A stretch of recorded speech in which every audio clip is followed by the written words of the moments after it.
আজকে মেইনলি আলোচনা করব রানিং ডিম পাড়া কোয়েল পাখির ঘরে লাইটিং ব্যবস্থাপনা কিভাবে করবেন সেই বিষয় নিয়ে। দয়া করে সম্পূর্ণ ভিডিওটি দেখার চেষ্টা করবেন।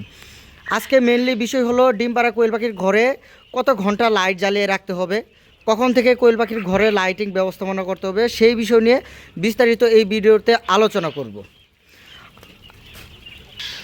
লাইটিং ব্যবস্থাপনার উপর ডিপেন্ড করে কোয়েল পাখির ডিমের প্রোডাকশন।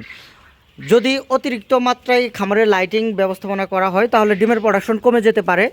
আর অতিরিক্ত মাত্রায় কোয়েল পাখির খামারে যদি লাইট রাখা হয় তাহলে কোয়েল পাখির ঘুমের ব্যাঘাত ঘটতে পারে। আর ঘুমের ব্যাঘাত ঘটলে দেখা যাবে কোয়েল পাখি অসুস্থ হয়ে যাবে। আর অসুস্থ পাখি থেকে ভালো প্রোডাকশন কখনোই পাওয়া সম্ভব নয়।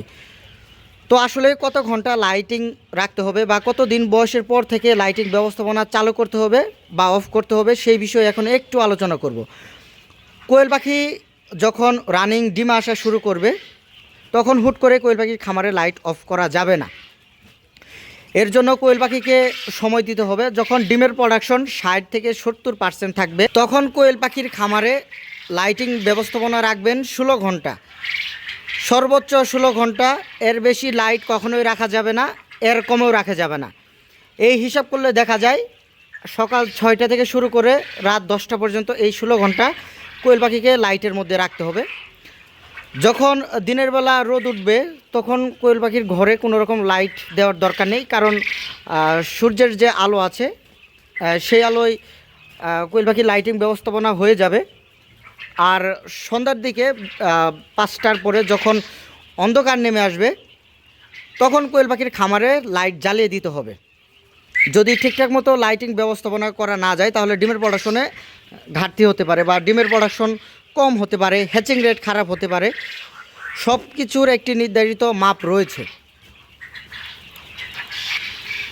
অনেকে এই ভুলটি করে থাকেন। আর দেখা যায় কোয়েল পাখিগুলো যখন 30-35 দিন বয়স হয় তখন তাদের খামারের লাইটগুলো একদমই অফ করে দেয়। রাতের 8টা 9টা বা 10টার পর থেকে একদমই লাইট অফ করে দেয়। দেখা যায় তাদের পাখিগুলো ডিমে আসতে অনেক সময় নেয়, কারণ রাতে লাইট অফ থাকলে কোয়েল পাখিগুলো খাদ্য খেতে পারবে না। আর খাদ্য খেতে না পারলে কোয়েল পাখির বডি ওয়েট আসবে না। আসলে কোয়েল পাখির ডিমের প্রোডাকশনটি নির্ভর করে কোয়েল পাখির বডি ওয়েটের উপর। একটি জাপানি জাতের কোয়েল পাখি 150 থেকে 160 গ্রাম হলেই মোটামুটি ডিমে চলে আসে। আর হাইব্রিড জাতের পাখিগুলো 200 গ্রাম 180 গ্রাম এরকম হলে ডিমে চলে আসে। তো আমাদের সবসময় চেষ্টা করতে হবে যখন কোয়েল পাখিগুলো 70% ডিমে চলে আসবে তারপর থেকে লাইট দৈনিক 1 ঘন্টা করে কমিয়ে এক সময় 16 ঘন্টা লাইটের মধ্যে কোয়েল পাখিকে রাখতে হবে।